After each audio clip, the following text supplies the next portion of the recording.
Well, good morning, everyone. Konnichiwa. It's my pleasure to speak with you today. And, I'm amazed that when people know that I'm a pilot, and it's obvious today because I'm in my uniform, but they always ask me, have you ever had a near-death experience, or a major emergency? And I'm like, people just want to hear stories. And you guys want to hear some stories today, right? Okay. Well, I wish I had time this morning to tell you, for instance, of how I was nearly killed as a young pilot when I was flying formation in a supersonic jet trainer, and the other pilot made a critical mistake which nearly ended my life.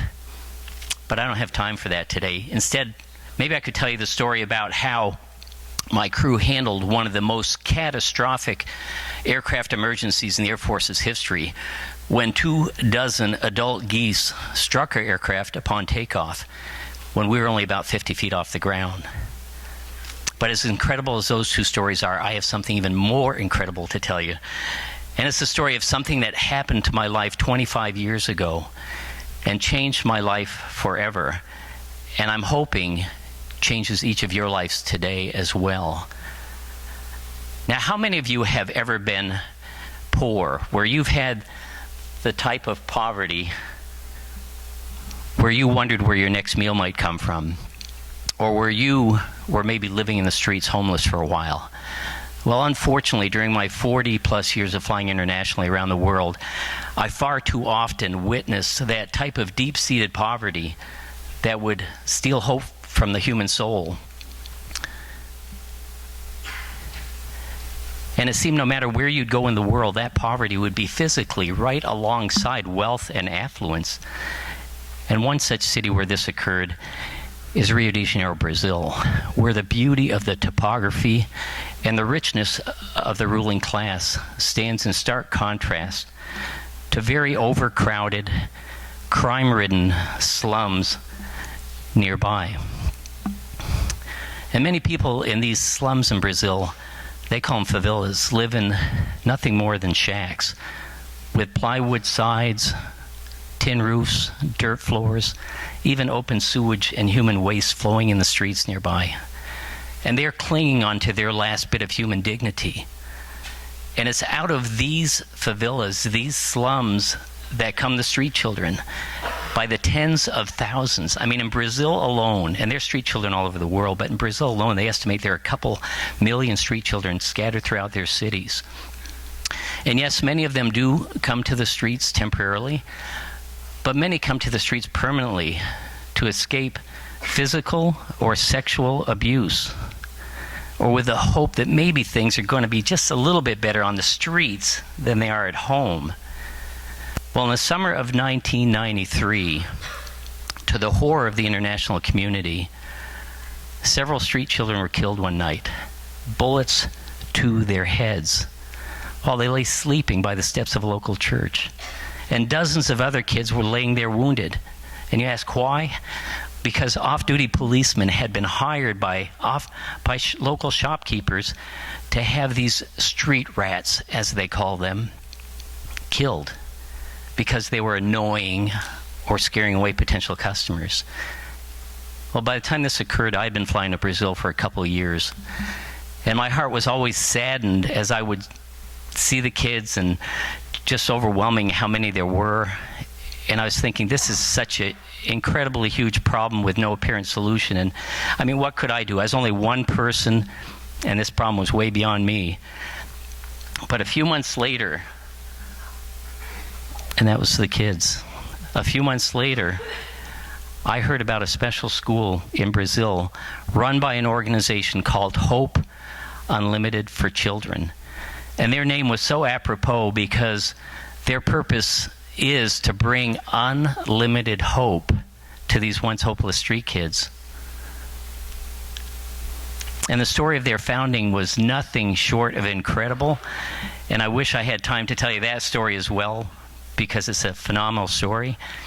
But I was equally moved as I listened by the holistic approach they took in caring for the kids. Not only did they meet all their physical needs, but they nurtured them in a loving family environment that they'd never experienced before, with dedicated house parents they also had counselors on staff to help them heal from the wounds of abuse or the trauma of having lived on the streets, possibly for a couple of years. And they gave them the spiritual comfort and solace of knowing that they had unconditional worth and love to the Creator God who made them. But it didn't stop there. The interesting thing is they also had a vocational program, and they not only taught them a trade, they helped them get their first job so they themselves could lift themselves out of poverty. And all the while under their care, they kept emphasizing to these kids, be the best that you can be. Always give back to your community.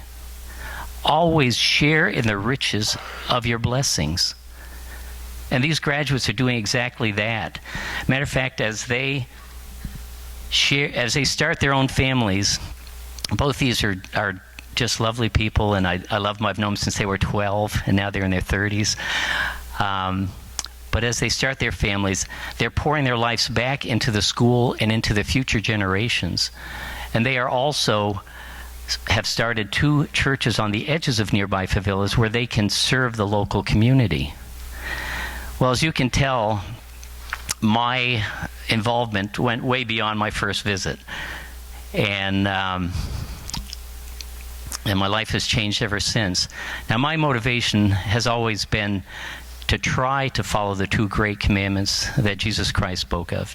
To love the Lord my God with all my heart, mind, soul, and strength, but to love my neighbor as myself. And our world is our neighborhood. And many people today have heard the 2nd commandment expressed as, well, the golden rule. You know, if I do something to someone else, I would hope that they would treat me the way that I would treat them. And yet others have taken it even a step further by saying, well, if I end up helping someone, or someone helps me, maybe I can pass it on and encourage them to pass it on and pass it on and pass it on. And then you sort of cause a rippling effect, sort of like a pebble being dropped into a clear, calm expanse of water and going out in all directions. Well, little did I ever expect the type of ripples that my one action, what I thought was going to be my one action, going down to the school would cause.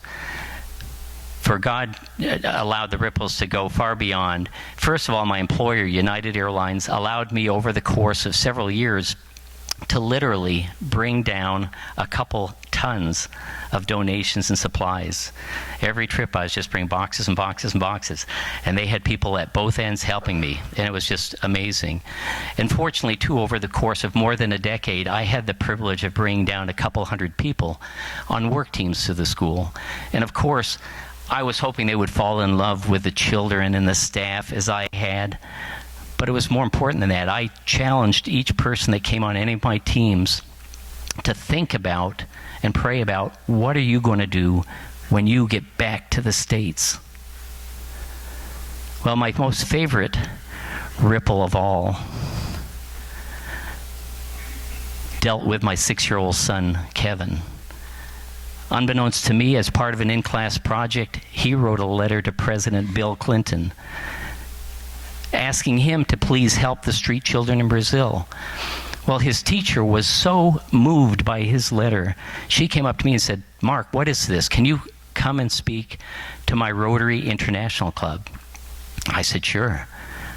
Well, after I spoke to them, they started a major fundraising campaign based and centered around my son's letter. And through that, they raised over $600,000, which allowed Hope Unlimited for Children to start their 2nd school years ahead of schedule. So as I close my talk with you this morning, I realize I'm limited. I can't keep you for all 3 periods this morning. But I want to challenge each and every one of you. What are you personally going to do today to impact someone else's life? For you see, even before I had finished listening to the broadcast about the school, I had already decided I was going to do something. I didn't know what it was going to be, but that's the first step, making the decision that you're going to do something. For you, as an individual, have no idea the potential and the power that you have to influence someone's life. And you don't know the types of ripples that God is going to have follow your action. And of course, I would love for each of you to all get involved with Hope Unlimited for Children in Brazil, and I do have some information on both sides for those who would like to. But again, it's even more important than that. I want you to be purposeful. I want you to think about and pray about and then act upon what you feel that you are called to do. Because not only are you going to impact someone's life forever, but I can guarantee your life is going to be changed forever when you let God give you a heart of service where service is above self. Thank you.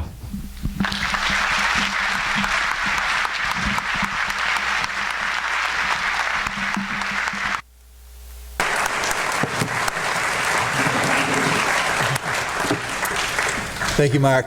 I just want to follow up a little bit before we get to our announcements. So Zakiah Lewis is the first one who was connected with Mark for her capstone.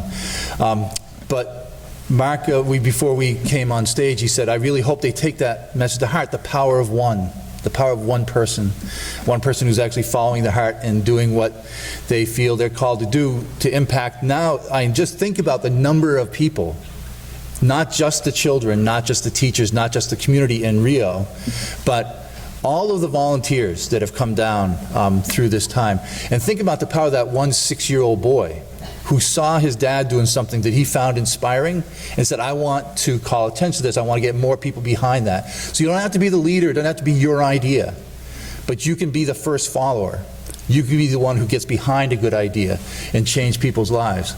So if you have something that you are going to get involved in, or you'd like to get involved in Hope Unlimited, but if you have something yourself, you have a heart of service, you want to get involved, whether it's here or the community, the Northeast Kingdom, Vermont, the region, the country, the world, something. Some of you went to Ghana, some of you are going to go to India. But if you have something where you are going to impact the lives of others, Mark would like to know. So he's got his email address here too, so pick that up if you want to start communicating with him about how to serve others throughout the world, then please take advantage of that. But Mark, thank you for coming all the way. We had him scheduled for the fall. This is going to be funny, but that was the day that I actually did call a snow day.